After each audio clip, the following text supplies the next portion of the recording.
Είμαστε στην Πετρούσα Δράμας, βρίσκεται εδώ μια παρέα του γνωστού ηθοποιού George Clooney, ο οποίος έστριψε και το κατσίκι, το έψισε. Τον βλέπουμε αυτή τη στιγμή, έχει αναλάβει το γύρισμα του κατσικιού. Mr. Clooney. Με ύφος πρωταθλητή. Ο George έχει μάθει ελληνικά. Καλησπέρα. Πώς νιώθετε με το γύρισμα του κατσικιού στην Ελλάδα, πώς βρίσκετε το ελληνικό έθιμο, πώς το νιώθετε, πώς το εισπράτετε εσείς που έχετε μια εμπειρία δυτική, είστε καταγωγής αμερικάνικης.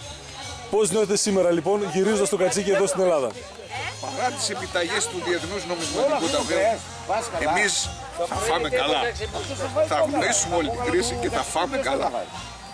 Σας ακούω. Σκοπεύετε να συνεισφέρετε στην προσπάθεια διασώσεως της Ελλάδος με κάποιο τρόπο, έστω και εσείς? Θα προσφέρουμε τα έξοδα της ταινίας αυτής, όλα αυτά τα έξοδα υπέρ του ελληνικού κράτους για τη διάσωσή του. Εμείς όμως θα φάμε καλά. Θα θέλαμε να σας ζητήσουμε να αναλάβετε μια εκστρατεία για την πρόθεση του ελληνικού τουρισμού. Πώς θα αντιμετωπίσετε μια τέτοια πρόταση?